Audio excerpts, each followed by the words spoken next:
Tapi saya tuh percaya satu hal begini, bagaimana outcome anak kita ini sebetulnya merepresentasikan bagaimana keluarga itu sebetulnya dibangun. Kalau kita melihat anak kita itu sendiri dalam tanda kutip ya, attitude-nya tidak beres gitu ya, itu saya yakin pasti dia bawa dari rumah, bukan dari sekolah. Jadi otomatis kalau kita mau melihat keluarganya bagaimana, lihatlah anak-anaknya. Nah, karena saya menyadari itu juga, ya saya percaya bahwa memang apa yang kita terapkan di rumah itu juga sesuatu yang maksudnya juga sama dengan apa yang saya terapkan di sekolah. Kalau kita bicara jadi good model ya di rumah juga bersama. Kalau kita ingin anak-anak kita untuk punya attitude yang baik ya kita modeling good attitude. Gagah berempati, berani menginspirasi. Guru Gembira, Guru Gembira. Podcast Guru Gembira, wadah diskusi dengan menghadirkan narasumber yang tentunya informatif, edukatif, dan inspiratif. Guru Gembira.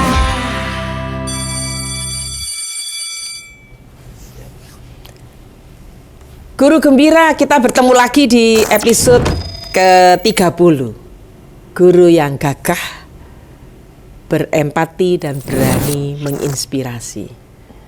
Dan seperti biasa, selalu setiap episode saya menemukan keunikan yang selalu berbeda dengan tamu-tamu saya. Dan selalu kita akan belajar hal yang baru. Nah, bersama dengan saya saat ini adalah seorang ibu muda, seorang pemimpin muda yang kita perlu kulik ya dari sisi yang berbeda seorang pemimpin. Baik, selamat pagi Ibu Mary. Pagi Sinto. Ya, senang sekali ya saya mendapat kesempatan berharga bisa ngobrol dan bisa belajar bersama ya. Miss Mary ini head of school dari Chung Chung Christian School. Betul ya. Iya, dan malang melintangnya di pendidikan nampaknya sudah mulai di 2005 ya. Betul. Nah, berarti sudah 20 tahun ini. Kemarin kalau saya lihat CV-nya, luar biasa. Nah, yang saya pingin dari ngobrol kita itu yang terngiang-ngiang di saya ini adalah menurut Ibu dengan kondisi sekarang banyak sekolah yang bermunculan ya, sekolah baru ya. Sekolah lama masih eksis, sekolah baru bermunculan.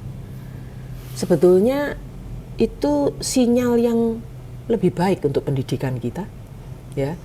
Atau itu sebetulnya menjadi tanda kebingungan? Nah, ya, kita coba diskusi itu. Gimana, Bu? Kalau dari saya secara pribadi mungkin itu ada dua sisi ya. Yang tadi ya, sisi yang pertama sebetulnya itu menandakan bahwa hal yang positif terjadi. Artinya masyarakat kita termasuk juga istilahnya pelaku bisnis ya. Jadi mereka-mereka juga yang memang bergerak di bidang bisnis tapi mereka juga punya passion di education. Itu melihat bahwa edukasi kita itu memang perlu terus ditingkatkan. Which is artinya itu sisi positif bahwa semakin banyak orang yang sadar bahwa pendidikan itu sangat penting. Bukan hanya untuk masa depan anak-anak saja, tapi memang untuk membangun bangsa ini. Jadi kalau dilihat dari sisi positif ya, kalau dilihat dari sisi negatif, bisa jadi juga mungkin secara ini pendapat pribadi saya ya, bisa jadi mungkin dirasa bahwa apakah pendidikan kita ini cukup untuk membekali anak-anak kita. Karena memang dengan pendidikan yang ada sekarang, ada sebagian institusi tertentu ya, termasuk juga dengan sistem pendidikan yang ada, apakah memang sudah mampu menjawab tantangan anak-anak di masa depan? Betul. Karena anak-anak kita ini kan bukan kita persiapkan untuk masa sekarang ya, tapi masa 10 tahun ke depan, 15 tahun ke depan. Nah, dengan adanya istilahnya global market, dengan adanya persaingan yang banyak, kompetisi yang semakin luar biasa, apakah anak-anak kita tuh bersaing? Dan apakah anak-anak kita itu cukup juga bisa melihat opportunity yang ada di masa depan mereka? Karena kalau kita bicara sudah global market, artinya bahwa anak-anak kita juga tidak boleh hanya tertutup dengan oke, saya tinggal di Surabaya nih, cukup saya tinggal di Surabaya dan saya berhenti di level Surabaya. Sehingga mereka akhirnya tidak bisa melihat bahwa ada opportunity di luar sana.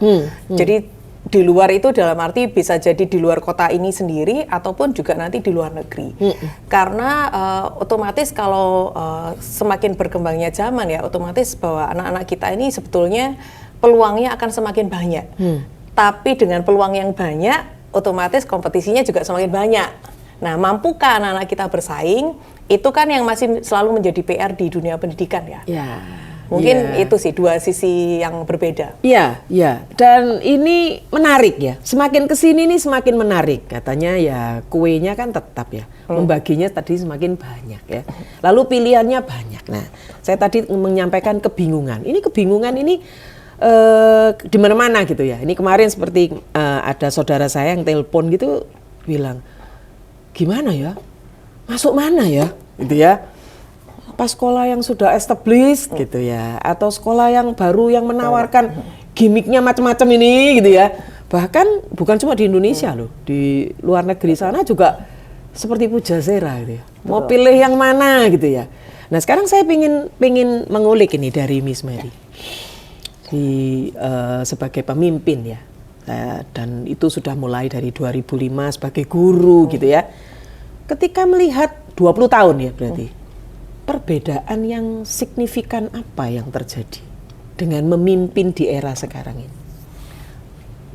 Kalau memimpin di era yang sekarang ini, mungkin gini, segi atau aspeknya banyak ya. Yang pertama kalau saya melihat ini dari segi bahwa saya memimpin rekan-rekan pendidik, gitu ya.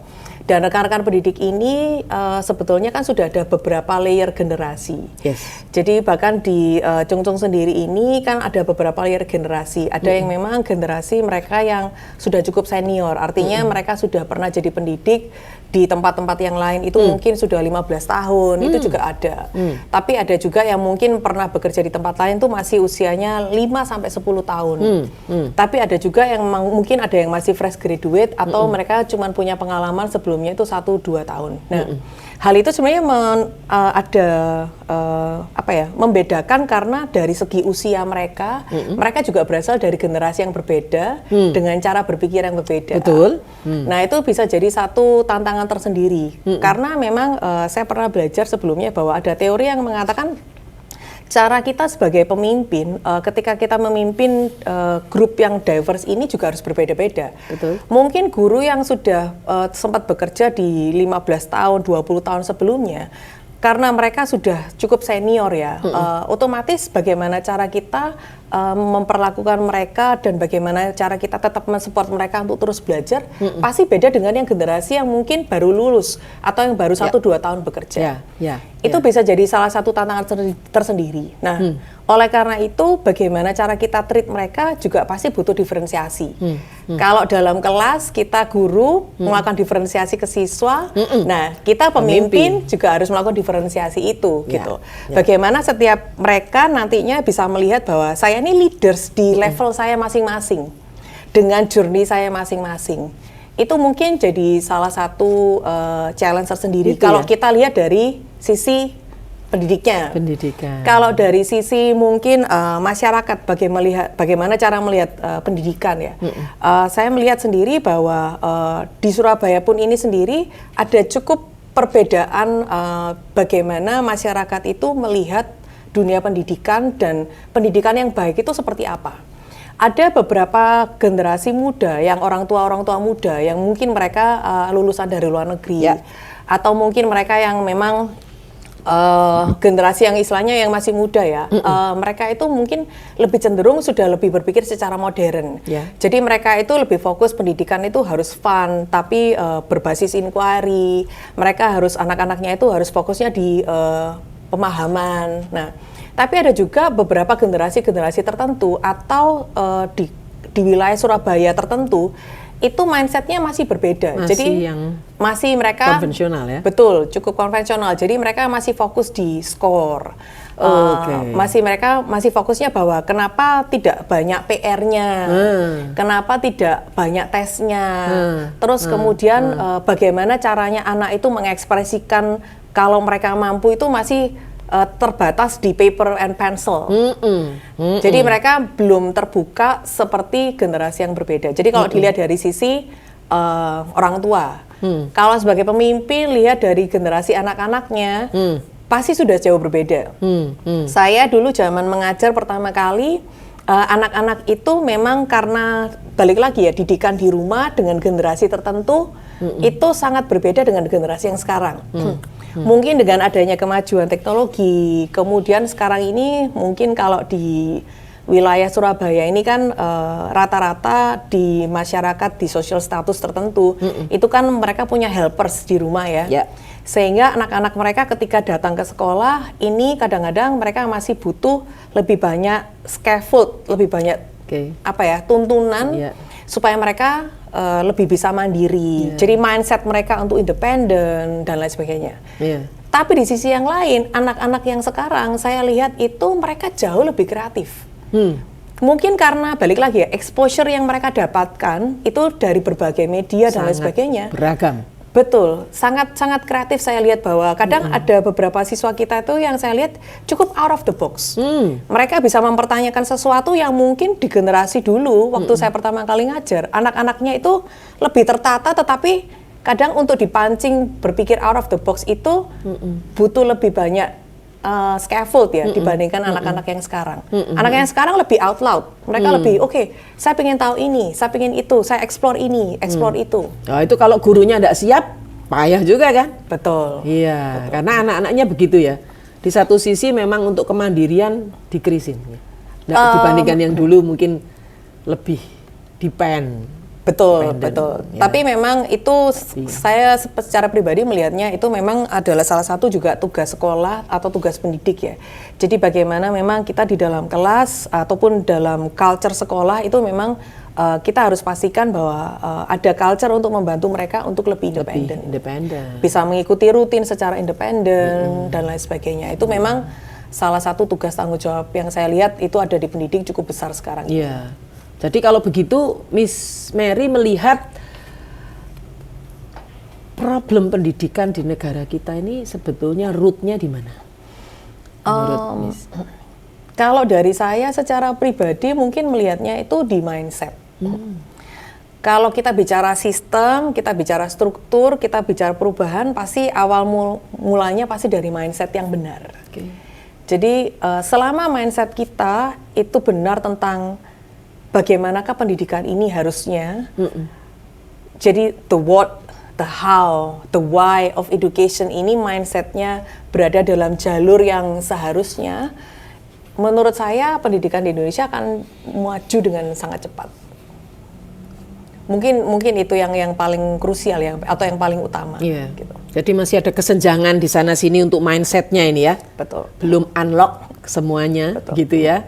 Dan itu sebetulnya PR kita semua ya. Betul. Nah, sekarang saya kembali ke Miss Mary nih ya, ke pribadi Miss Mary. Karena kan kita waktu ngobrol kita sepakat bahwa sebuah perubahan di bawah ini pasti ditentukan dengan perubahan di atasnya, gitu ya. Saat ini Miss Mary sebagai head of school dengan sekian tantangan tadi yang dihadapi, orang tua lah, muridnya lah, belum lagi juga educatorsnya, gurunya yang mindsetnya masih nano-nano ini. Seorang Miss Mary ini tipe pemimpin yang seperti apa ketika berada di tengah-tengah laut samudera yang demikian ini? Mungkin saya kalau cerita diri saya mungkin tidak bisa sebaik orang lain menceritakan tentang saya ya, karena balik lagi orang lain itu adalah cermin saya juga. Jadi feedback mereka terhadap saya itu sangat penting buat saya secara pribadi. Jadi yang pasti satu, saya juga belajar dari komunitas Cungcung ya, bahwa kita sebagai leader itu kita harus embrace servant leadership value gitu, dimana bahwa kita bukan lagi bicara seorang leader yang hanya memberikan directions, tetapi juga betul-betul modeling bagaimana kita melakukan sesuatu, how to do things, itu juga salah satu hal yang saya terus tingkatkan ya. Jadi itu yang pertama. Yang kedua, saya juga percaya bahwa kalau kita jadi leaders, kita juga harus punya strong moral values, yang artinya bahwa saya sendiri percaya bahwa satu, kita harus fair, kita harus objektif dalam segala hal, menilai segala sesuatu se-fair mungkin, se-objektif mungkin. Bagi saya secara pribadi trustworthiness itu juga sangat penting. Karena ketika momen istilahnya orang-orang yang berada dalam naungan kita itu kehilangan trust ke kita karena apapun itu ya, karena baik itu secara kompetensi ataupun secara mungkin ada komunikasi yang miss di situ, itu menjadi cikal bakal culture yang negatif karena toksik itu paling cepat menyebar. Betul sekali. Ya, hal yang baik itu menyebarnya agak lama, tapi kalau hal yang buruk itu cepat nyebarnya. Cepet. Jadi mungkin values itu paling penting buat saya. Kedua, saya juga percaya bahwa kita harus modeling. Saya selalu berusaha untuk modeling ke teman-teman bahwa kalau saya ingin mereka melayani siswa dengan baik seperti hamba Tuhan, maka saya juga harus menempatkan diri saya sebagai leader, sebagai hamba Tuhan untuk teman-teman yang ada. Itu value yang saya pegang ya. Termasuk juga bagaimana ketika saya berusaha untuk modeling bahwa siapapun kita, kita harus tetap belajar. Itu never stop learning, itu satu hal yang selalu saya lakukan. Jadi teman-teman di kantor juga cukup tahu ya bahwa saya selalu meluangkan waktu walaupun mungkin tidak di kantor ya, tapi di rumah saya selalu meluangkan waktu untuk tetap saya punya waktu saya sendiri untuk membaca dan belajar.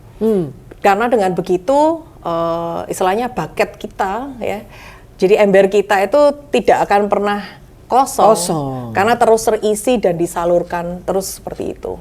Pasti akan kelihatan nanti di satu titik kalau kita stop belajar itu pasti akan kelihatan bahwa bucket kita tuh udah mulai kosong dan orang akan sudah mulai melihat bahwa apakah leader saya juga mengupgrade dirinya sendiri, apakah mengupgrade dirinya sendiri enggak.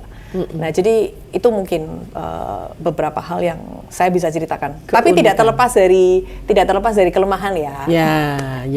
Ya saya dapat bocoran ini dari beberapa yang mengenal Miss Mary. Wah, orangnya perfeksionis gitu ya, pekerja keras gitu ya, pace kerjanya benar-benar cepat gitu. Wah ini, nah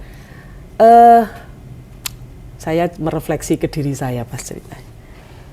Ketika memimpin di tengah-tengah kancah peperangan yang seperti itu ya, nah candera di muka ini, kawah candera di muka.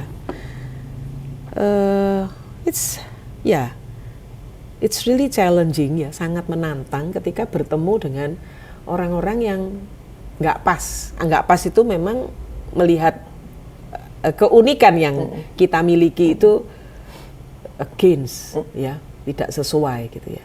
Mereka punya yaitu tadi ya mindset yang sangat berbeda. Pasti juga ngalami gitu ya. Gimana ketika dalam kondisi seperti itu? Apa yang dilakukan? Mungkin saya pertanyaan pertama saya itu selalu setiap kali saya menghadapi satu kasus gitu ya, apapun itu jenis kasusnya, termasuk mungkin dalam konteks yang ini. Pertanyaan saya pertama itu adalah apakah sebagai sebuah institusi kita sebetulnya sudah melakukan sesuatu? Apa yang kurang dari sistem yang kita punya? Apa yang kurang dari struktur yang kita punya? Jadi saya sudah tidak lagi melihat itu person to person, tapi saya sudah melihat secara institutional wide itu problemnya ada di mana. Kalau misalnya ada seseorang yang taruhlah mungkin sudah sekian tahun ya, mungkin sudah setahun 2 tahun berada di sekolah, tetapi mungkin growth-nya tidak sebaik yang mungkin kita harapkan gitu ya. Pasti pertanyaan pertama saya adalah apakah ada yang kurang pas di situ. Nah, pertanyaannya adalah misalnya apakah seseorang ini misalnya growth-nya masih kurang karena memang kita belum personalize untuk istilahnya training atau support ke orang tersebut. Kalau memang butuh personalize, artinya bahwa personalize yang seperti apa? Apakah memang beliau butuh mentor, ataukah hanya butuh sekedar diferensiasi saja ketika training sehingga lebih banyak dapat ilmu? Atau kadang saya melihat bahwa setiap guru mungkin sama dengan siswa juga ya, mereka punya preferensi yang berbeda. Yang artinya bahwa bisa jadi begini, ada guru yang akan lebih cepat belajar ketika learning by doing. Nah, sehingga ketika mereka lebih banyak doing, jadi kita beri feedback, mereka coba, kita beri feedback, mereka coba, itu mungkin akan growth-nya dia lebih cepat. Jadi sangat bervariasi, jadi case by case.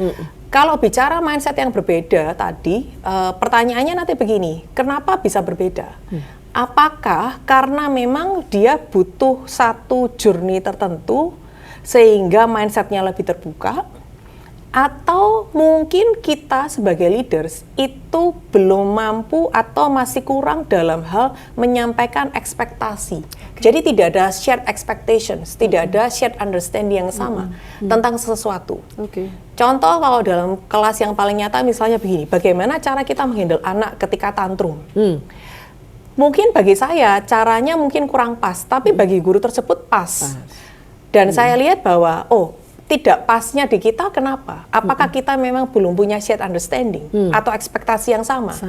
Dan kalau memang tidak bisa, artinya bahwa berarti ada sesuatu yang saya harus kerjakan. Entah itu nanti di level personal sama gurunya kita modeling how to do it, atau leadernya masuk di dalam kelas betul-betul modeling bagaimana cara handle anak, atau itu perlu ditrainingkan, atau apapun itu jenisnya. Jadi saya lihatnya selalu bukan mereka, tapi apa yang masih belum dari sistemnya institusi ini ya, organisasi ini ya. Betul. Wah, menarik.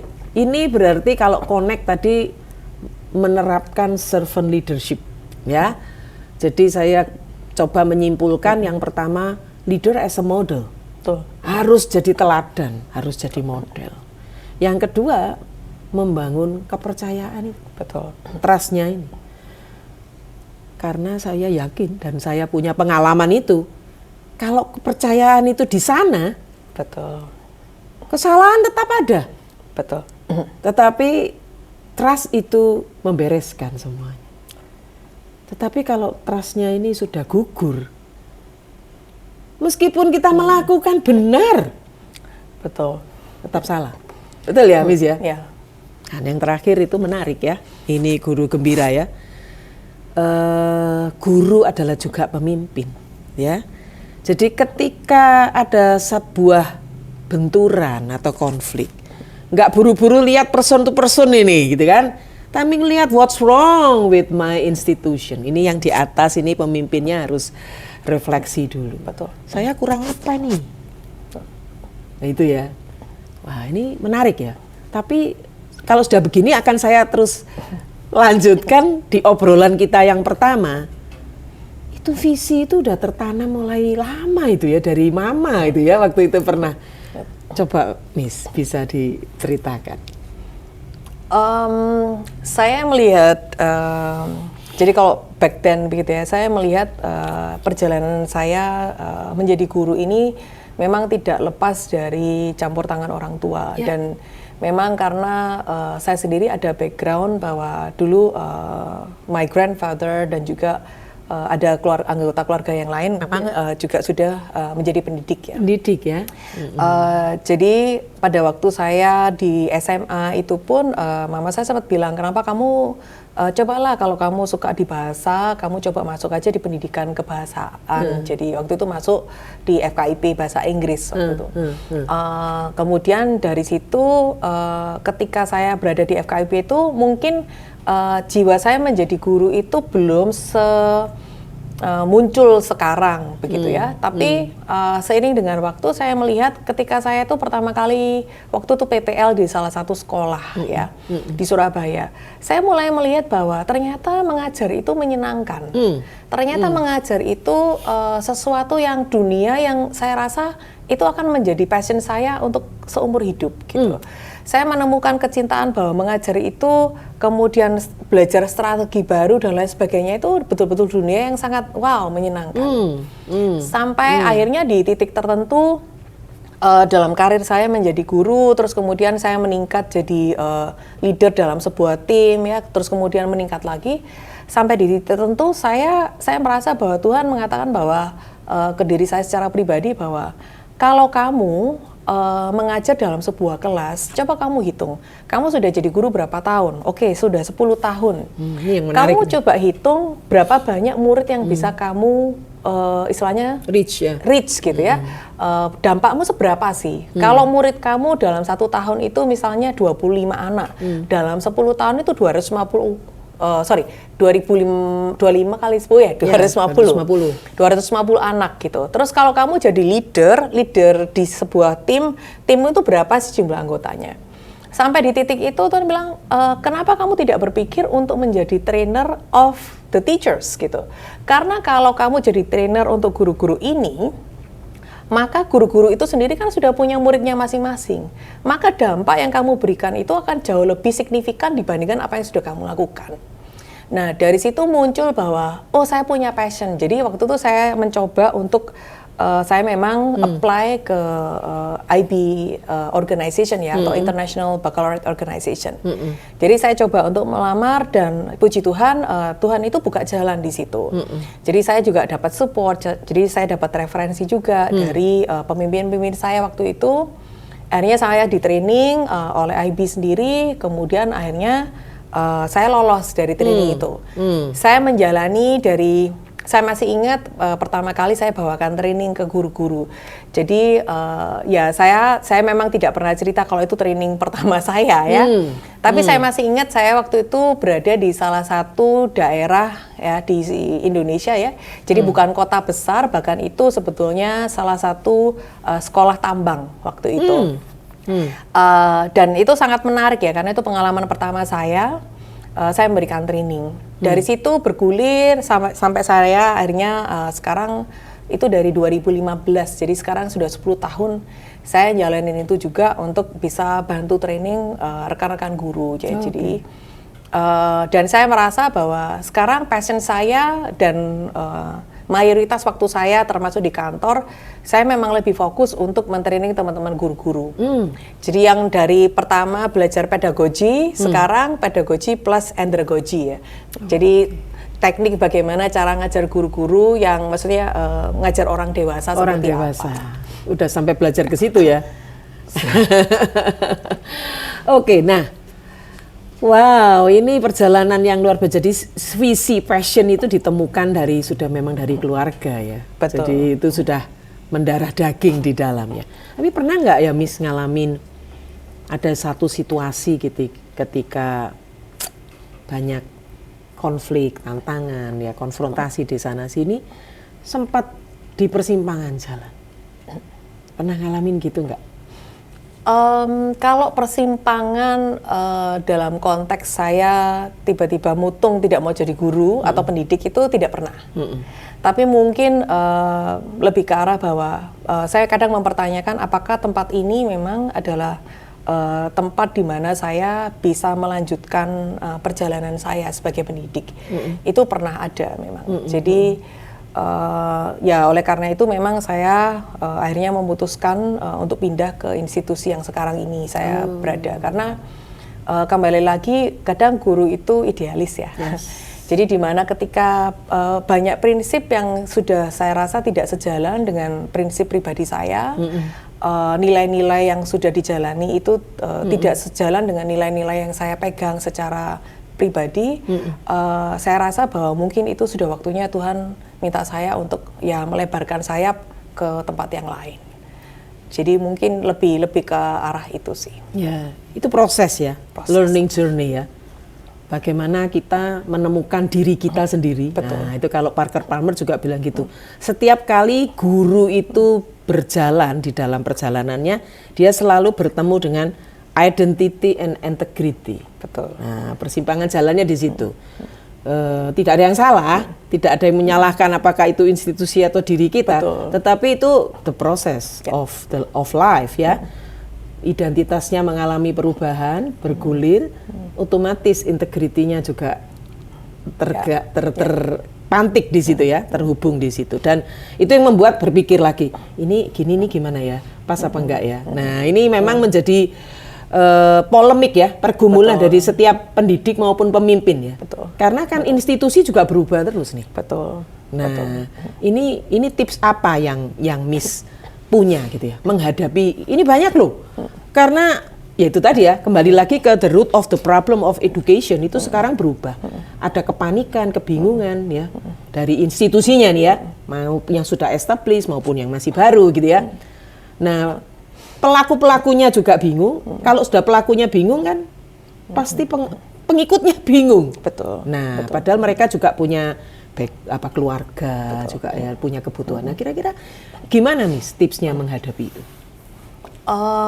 Mungkin saya melihat secara institusi ya, salah satu hal yang menurut saya paling krusial itu sebetulnya membentuk satu budaya atau culture. Culture ini bukan sesuatu yang bisa ditularkan hanya oleh pemimpin. Tapi karena culture itu artinya bahwa semua pelaku, semua stakeholders itu harus terlibat. Jadi baik itu kalau di sekolah berarti ini di komunitas pendidiknya, komunitas stafnya, orang tua dan juga anak-anak.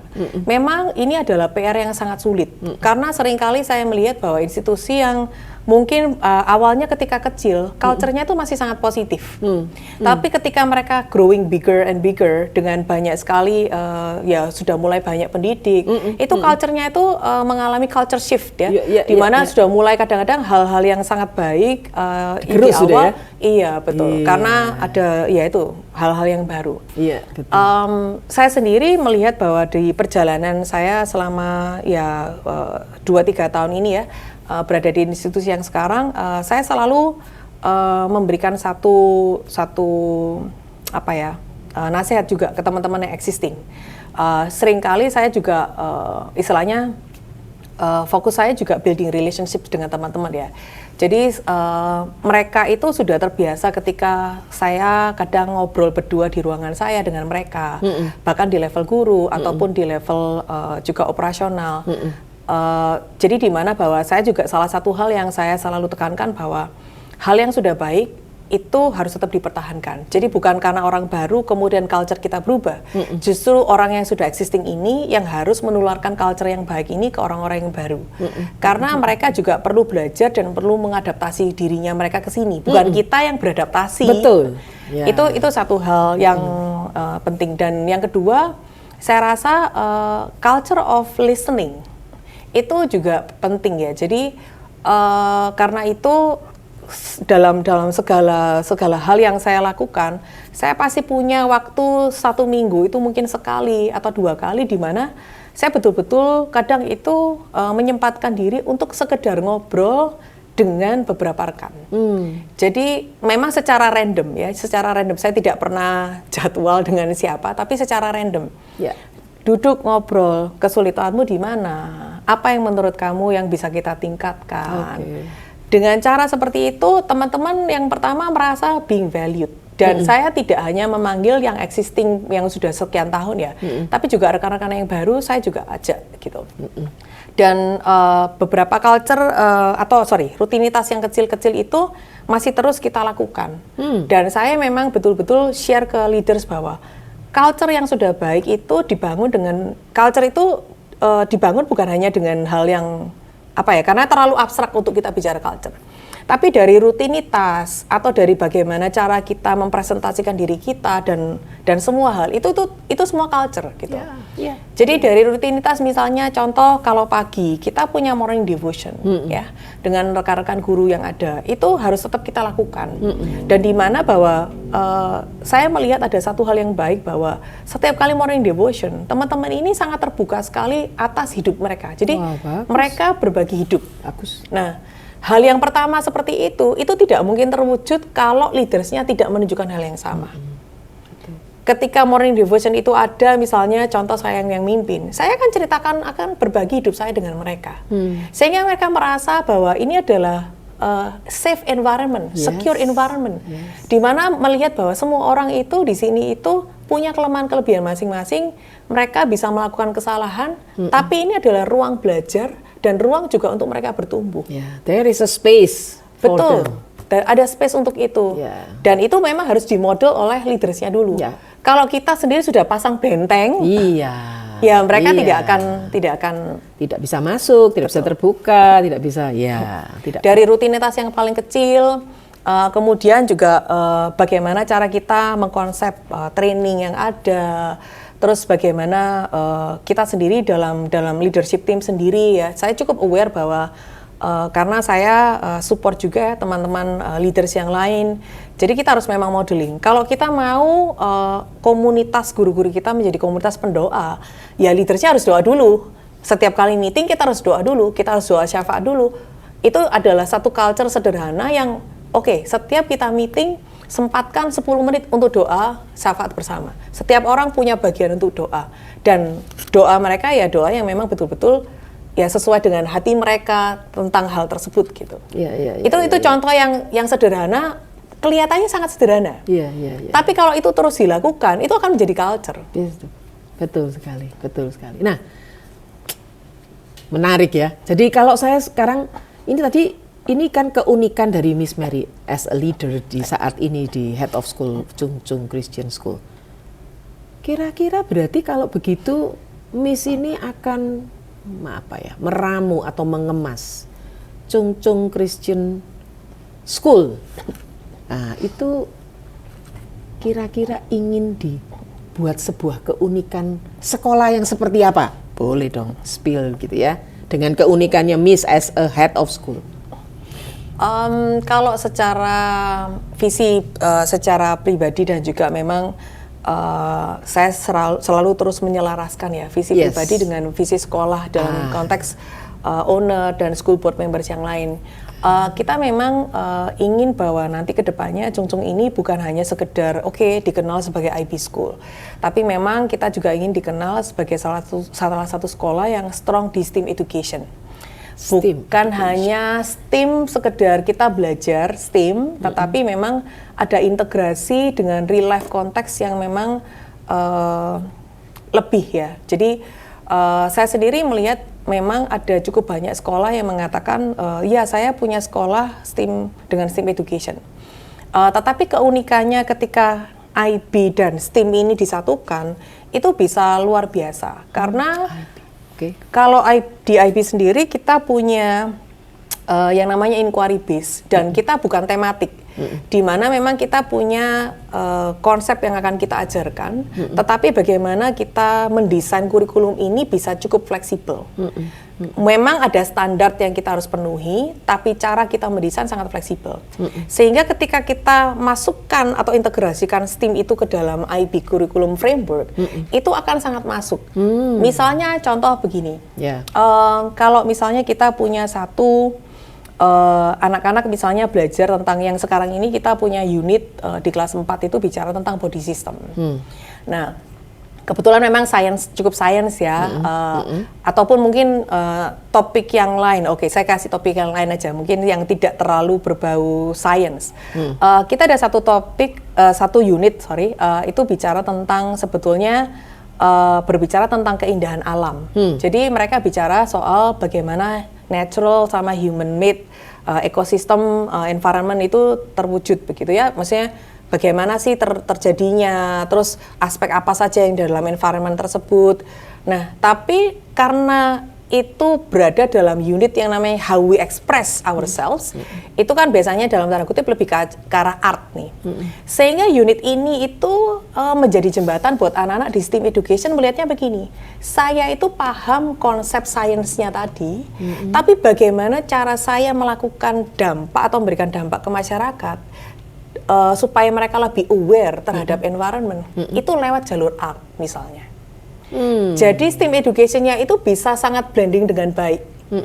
Karena anak-anak itu inquiry-nya dapat karena mereka belajar knowledge di science, konsepnya dia dapat di situ. Tapi cara mereka untuk present their understanding itu bisa bervariasi lewat art. Apapun itu. Saya masih ingat tahun lalu ada di unit kelas 3 itu mereka ada yang buat infografik karena mereka suka di situ. Jadi betul-betul di hal yang bersifat digital ya. Ada juga mereka yang lebih suka mereka bicara membuat poster. Ada juga mereka yang mereka itu sukanya vlogging misalnya. Jadi mereka buat misalnya video secara singkat. Tapi mereka bisa menyalurkan arts itu tadi, arts media tadi itu berbeda-beda. Tapi balik lagi, knowledge dan konsep yang mereka pelajari sebenarnya awalnya dari science. Jadi istilahnya begini, lebih real life konteks. Karena dalam hidup cara kita mempresentasikan sesuatu kan bisa macam-macam. Karena sudah ada knowledge science tadi, ya itu dengan mudah mereka bisa menghasilkan karya-karya yang berbeda tadi. Ya, bisa diferensiasi begitu ya. Betul. Jadi itu salah satu dan itu IB karakteristik ya. Betul, Bisa begitu. betul. Oke. Dan yang mungkin kalau bicara soal Chungcheong sendiri, kita sebagai sekolah Kristen, ini bukan cuman soal kita bicara tentang menanamkan Christian values, tapi kami sendiri percaya di Chungcheong bahwa kalau kita ingin anak-anak kita tuh menjadi leaders of the world, apapun konteksnya leaders nanti ya, ketika mereka dewasa, kita ingin mereka memang dalam tanda kutip mereka betul-betul jadi seorang leaders yang bukan hanya pandai, tetapi mereka juga punya dampak yang positif buat sekitarnya. Buat masyarakat. Jadi sejak dini memang di setiap unit yang kita punya, kita coba masukkan action supaya anak-anak itu belajar, oke, kalau kita adalah ciptaan Tuhan, kita diminta Tuhan untuk menjaga environment gitu ya. Apakah action kecil yang kita bisa lakukan? Minimal di sekolah, di kelas, bagaimana sih jaga environment? Kemudian kalau mereka sudah mulai agak kelas besar, mereka bisa keluar dari komunitas sekolah ya. Jadi actionnya bisa lebih luas, lebih dampaknya juga lebih luas ya, tidak hanya sekedar sampai selesai di nilai rapor. Betul. Gitu ya, betul. karya siswa ini bisa kemana-mana. Betul. Setuju sekali. Guru Gembira, saya tadi tertarik dengan statement di depan di part of our ini ya discussion. Menarik itu. Itu yang lagi saya pelajari terakhir-terakhir ini. Menyelaraskan visi pribadi seorang pemimpin dengan institusinya. Itu adalah yang membuat hati gembira. Betul. Benar ya? Kalau sudah visi pribadinya ini nggak selaras dengan institusi ini, itu tadi di persimpangan jalan ini ya. Betul. Nah, betul. jadi itu kuncinya Guru Gembira ya. Ya, ketika kita berada di sebuah institusi dan kita melayani berkarya di sana, maka temukanlah itu. Kegembiraannya adalah di pertemuan antara visi Anda ini dengan visi institusi. Ya, sekarang saya ingin tahu nih, seorang Miss Mary dengan pengalaman sekian saat ini menjadi IBEN ya, IB Education Network ya, head of school satu sekolah yang sedang berkembang. Tapi kalau seorang Miss Mary sendiri ini pinginnya punya dream untuk pendidikan ini seperti apa ke depan? Katakanlah 5 tahun ke depan. Kalau dari saya secara pribadi sebagai pendidik ya, saya berharap bahwa mungkin dengan kapasitas saya yang sekarang ada ya, saya mungkin tidak bicara soal skop Surabaya atau bahkan Indonesia. Tapi dengan skop yang saya punya dan hal yang Tuhan percayakan ke saya berharap bahwa rekan-rekan pendidik ini memang sudah mulai berubah mindsetnya. Ada beberapa kali, misalnya contoh di beberapa rekan-rekan yang saya saat ini naungi begitu ya, saya sering kali mengatakan bahwa ingat baik-baik ya, kita ini bukan teaching, kita ini facilitating. Kalau kalian selalu mindsetnya masih teaching, maka selamanya guru itu akan jadi sumber utama. Guru itu yang akan selalu take control terhadap segala hal. Tapi kalau mindset kita sebagai fasilitator dalam pembelajaran, cara kita melihat itu akan beda. Kita akan, mindset kita yang paling sederhana begini. Bagaimana kita melihat image seorang anak itu akan berbeda. Kalau mindset kita tuh guru, kita kadang-kadang ketika dealing sama anak kelas kecil gitu ya, anak TK. Mungkin kadang-kadang sebagai guru kita kadang mungkin tidak berani untuk rilis responsibility atau trust ke anak-anak. Karena kita menganggap mereka itu masih kecil, belum bisa memutuskan sesuatu secara Betul. mandiri. Ya. Tapi kalau mindset kita sebagai fasilitator, kita itu bisa dalam tanda kutip menyelaraskan dengan mereka. Kita bisa melihat bahwa environment seperti apa ya yang kita bisa ciptakan supaya anak-anak itu bisa bertumbuh untuk mandiri. Fokusnya bukan lagi mengajar, tapi bagaimana building environment di dalam kelas. Oke. Itu mungkin salah satu. Sorry. Terus kemudian yang kedua mungkin saya berharap bahwa teman-teman pendidik itu mereka sudah mulai bisa melihat begini. apa yang sebetulnya signifikan dari hal-hal yang sebetulnya dipelajari anak-anak. Karena kalau kita bicara kurikulum gitu ya, terutama kalau kita bicara soal kurikulum SD, itu sepertinya bahwa semua hal itu dipelajari. Tapi seringkali yang menjadi pertanyaan dan seringkali saya tanyakan ke teman-teman guru itu adalah apakah ini tuh signifikan untuk dipelajari? Karena ketika kita dewasa nanti, bahkan mungkin hanya sekian persen saja yang sebetulnya itu sangat kita butuhkan dan akan relevan gitu. Nah, apakah artinya bahwa semua hal itu harus dipelajari oleh anak-anak? Dan apakah anak-anak itu harus bisa di semua hal? Karena mindset itu masih ada sampai sekarang ya, terutama mungkin di orang tua bahwa anak saya itu harus semuanya bisa. Padahal mungkin waktu zaman kita sekolah dulu juga tidak semua hal itu gitu. Betul. Jadi mindset seperti itu dan kadang kita juga bicara soal kalau misalnya andai kata tidak semua knowledge itu perlu kita pelajari, kemudian hal apa yang harusnya dipelajari anak-anak? Jadi karena itu saya sendiri masih tergabung di komunitas IB karena kami percaya bahwa saya sendiri memang juga cukup selaras dengan filosofi di IB ya. Jadi kami percaya bahwa anak-anak itu memang harus punya yang namanya conceptual understanding. Hal understanding itu yang memang paling utama. Karena ketika kita itu understand sesuatu, knowing the what, the why, the how, itu anak-anak akan bisa bertumbuh dengan sendirinya. Karena ilmu itu masih bisa dipelajari secara otodidak kalau kita tahu caranya belajar. Jadi kalau memang mereka punya conceptual understanding yang baik, mereka punya skills yang sangat baik, ilmu apapun itu bisa mereka pelajari secara mandiri. Karena terbukti saya sendiri juga pada waktu zaman pertama dulu kita belum kenal AI, kemudian dikenalkan AI. Saya sendiri sekarang menjadi pengguna AI yang aktif. Padahal tidak ada yang mengajari. Tapi karena kita tahu how to learn-nya, itu memudahkan kita sebetulnya untuk belajar knowledge yang baru. Betul. Nah, makanya pertanyaannya apa yang sebetulnya signifikan untuk dipelajari anak-anak? Nah, itu mindsetnya harus bahwa kita berhenti untuk fokus di ngajar hanya sebatas knowledge, memorization. Karena kalau hanya berhenti di situ, human brains kita ini tidak akan berkembang. Hanya berhenti di level ya saya tahu, tapi belum tentu saya paham. Itu mungkin sesuatu hal yang saya harapkan itu teman-teman pendidik itu kedepannya bisa lebih apa ya, mindsetnya sudah di situ. Sudah ke sana itu ya keinginannya dan memang perlu disadari ketika kita membangun sebuah environment seperti itu, sekolah nggak bisa single sendiri. Betul. Ya kan? Betul. Sekolah harus partnership ke mana-mana nih, even sesama sekolah. Betul. Ya. Betul. Sehingga itu yang selalu saya katakan dari 15 tahun yang lalu, nggak ada loh kompetisi itu. Yang ada itu kolaborasi. Betul. Nah, gimana menurut Miss Mary ini? Peluang seperti itu di negara kita ini kemungkinannya ada nggak?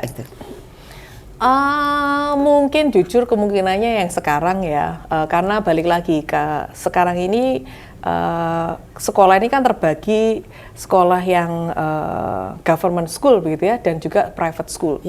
Mungkin kalau di government school karena masih berada dalam satu lembaga ya, kementerian, jadi harusnya mungkin itu lebih mudah.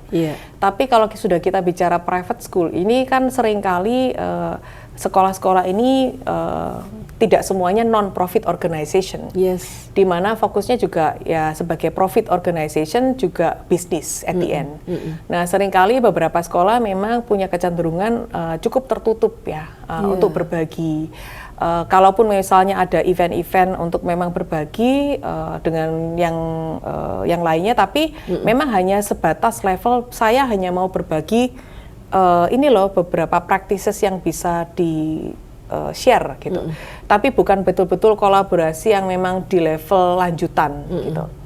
Tapi saya sendiri, kami sendiri di Chungsung itu kami sangat terbuka terhadap yang namanya kolaborasi. Bahkan kami berharap untuk memang menggandeng beberapa institusi. Jadi karena kami percaya bahwa dengan kolaborasi yang baik itu kita sebenarnya menjadi yang kuat gitu. Organisasi yang kuat itu kan kalau kita malah membentuk jaringan, bukan berdiri sendiri begitu. Iya, Semakin iya. kuat jaringan kita tuh semakin meningkat, semakin maju. Iya, Gitu. iya, begitu ya. Jadi itu yang saya lihat ketika kita ngobrol muncul ya di dalam percakapan kita. Sebuah ekosistem, Betul. ya. Sekolah ini akan bergandeng dengan industri, dengan pemerintah, dengan media, dengan apapun, even dengan profesional, ya. Karena ya anak atau siswa, guru pun, pemimpin pun perlu juga, Betul. ya. 2 minggu yang lalu saya ada training dengan sebuah sekolah yang memberikan training untuk semua leadersnya. Nah, ini satu pemandangan yang menarik. Saya ajaknya bukan ke sekolah, saya ajaknya ke gria usia lanjut. Tetapi tidak mengunjungi oma opanya, bukan. Saya mengajak mereka untuk bertemu dengan pengelolanya. Karena leaders kan, ketemu leadersnya pengelola nih. Apa yang terjadi di sana gitu kan? Ngalamin benturan seperti apa gitu kan? Happiness-nya, joyfulness-nya dan sadness-nya apa gitu ya. Setelah dari situ saya bawa ke sebuah resto, cafe, ya. Lalu pemiliknya juga cerita jatuh bangunnya gitu ya. Tapi saya melihat para leaders ini masih sedikit, sebagian dari mereka ngapain sih? Kan kita mestinya belajarnya dari sekolah gitu. Kok ini diajak ke sini, diajak ke resto gitu ya? Ngapain gitu? Nah, jadi itu tadi yang saya katakan bahwa shifting the mindset ini, bahwa kita ini pelaku-pelaku yang harus melihat ke semua ya, Miss Mary ya. Nah, harapannya mungkin ke depan begitu ya, Cung ini akan menjadi satu hub gitu ya, satu tempat. Amin. Gitu ya. Bisa terbuka meskipun masih hadir baru begitu, 1 tahun, 2 tahun. Ya, ini tahun, kalau kita bicara secara operasional penuh, ini akan jadi tahun ketiga. Oke, itu harapannya. Miss, ketika dari visi seperti itu, kembali ke keluarga dengan 1 anak, ada koneksi apa? Connectivity-nya.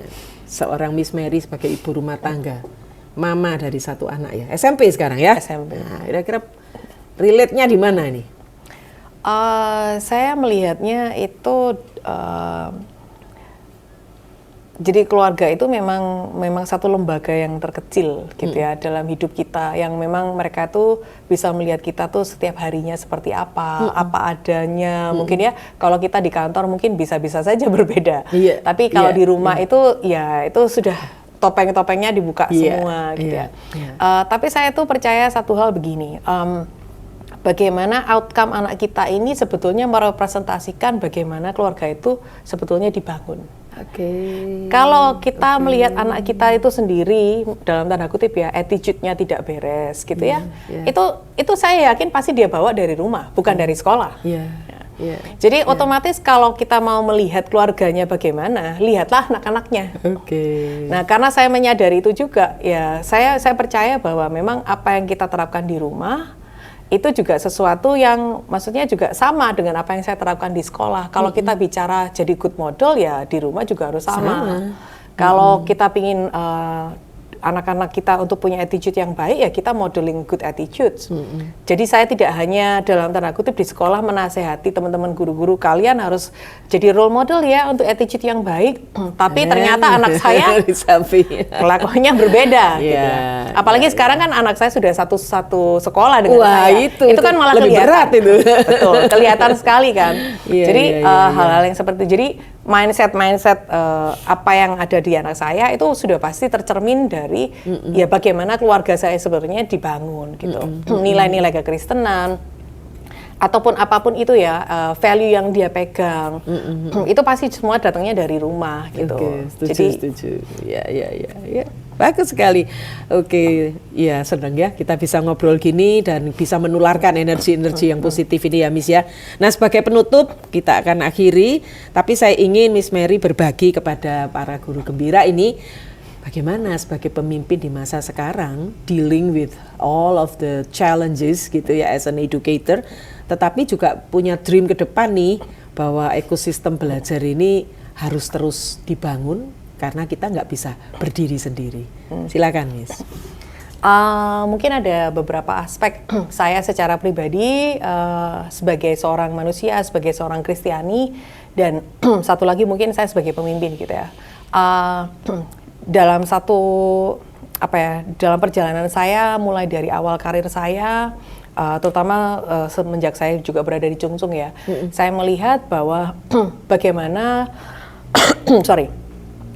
seorang leaders itu yang betul-betul meletakkan segala sesuatu dan mengandalkan Tuhan dalam segala keputusan yang ada, dengan perkataan, perbuatan kita, itu dampaknya luar biasa. Dalam perjalanan saya selama sekian tahun ini ya, berada sebagai head of school di Chungcheong, saya melihat penyertaan Tuhan itu luar biasa. Hal yang kadang mungkin kita sebagai manusia itu kita khawatir gitu ya, bagaimana ya kalau begini. Kadang manusia itu suka menerka-nerka. Tapi Tuhan yang punya rencana, dan ketika kita betul-betul menyerahkan ke Tuhan, kadang-kadang itu outcomes yang sangat tidak terduga itu terjadi. Dan semua itu hasilnya itu luar biasa ketika kita betul-betul mengandalkan Tuhan dalam setiap langkah hidup kita, apa yang kita katakan, keputusan kita gitu. Jadi satu hal, selalu libatkan Tuhan dalam segala sesuatu yang kita lakukan, dengan apa yang kita putuskan. Karena itu doa, membentuk komunitas doa, walaupun kita dalam institusi pendidikan ya, itu sangat penting gitu, melibatkan Tuhan dalam segala keputusan, rencana yang kita buat. Itu yang pertama. Dan yang kedua, kalau kita bicara ekosistem, sebagai pemimpin, saya rasa ada banyak aspek yang terkait ya. Tapi ada satu atau mungkin dua tips yang saya bisa berikan, bahwa kita sebagai pendidik, kita juga harus perlu ingat bahwa learning is our work. So kita datang ke sekolah itu bukan cuma bekerja, tapi learning itu adalah our work. Karena kita sebagai pendidik, kita tidak bisa berhenti belajar. Kalau kita suruh anak kita rajin belajar, kita sebagai guru juga harus belajar. Dan ingat baik-baik, itu learning is our work. Kalau kita tidak belajar, meaning that we don't really work. Gitu ya. Itu salah satu tips saya. Dan yang kedua, bahwa betul-betul kalau kita bicara soal ekosistem yang baik dan bertumbuh, saya yakin bahwa institusi tersebut itu juga pasti akan mendorong semua rekan-rekan guru untuk menjadi leaders of themselves. Leaders of themselves dalam arti bahwa memang ada satu kebebasan untuk mengekspresikan diri, untuk menyuarakan pendapat. Termasuk juga mengutarakan tentang apa yang memang perlu dipelajari dalam sebuah institusi tersebut. Mereka berhak menyuarakan, misalnya, oke, Miss, bagaimana kalau kita belajar tentang A atau belajar tentang B? Karena saya rasa itu yang kita butuhkan. Saya rasa komunitas kita akan bertumbuh bukan hanya karena top down approach ya, tapi juga karena ada bottom up. Ada balance yang baik dalam institusi itu yang menciptakan ya harmoni ini tadi gitu. Itu mungkin secara institusinya. Oke, terima kasih ya Miss Mary. Sama-sama. Semoga percakapan ini menjadi berkat untuk semua sekolah dan semua pendidik, dan juga Miss Mary sendiri. Amin. Dengan peran sebagai ibu, sebagai pemimpin, sebagai pembelajar gitu ya. Terus Tuhan memberikan berkat dan meluaskan sayapnya, melebarkan sayapnya untuk kemuliaannya. Terima kasih.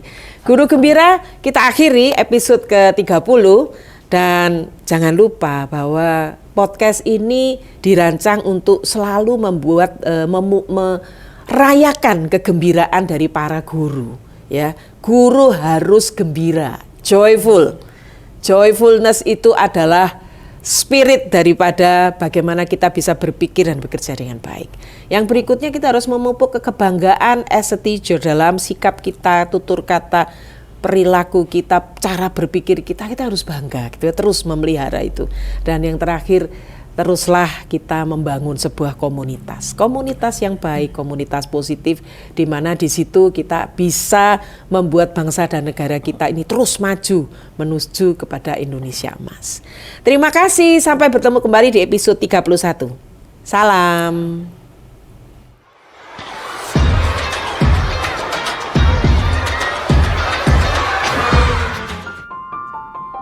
Riuhnya dunia pendidikan menawarkan sinar dalam masing-masing warna. Gelombang gairah menyemaikan impian dalam Mars Kidung Sarjana. Sekolah tak akan lapuk terkikis kurikulum berwacana. Selama masih ada guru berdedikasi tanpa batas dalam garda Adi Uno. Pemimpin yang terbuka untuk berguru akan pandai mengisi tempayan makna hidupnya. Pemimpin yang berani membangun akan lebih cepat berlari dari keterbatasannya. Pemimpin yang berintegritas baja akan memegang teguh prinsip panggilan dalam karyanya. Pemimpin visioner tak lelah membawa panji identitas sekolah dalam pengabdiannya.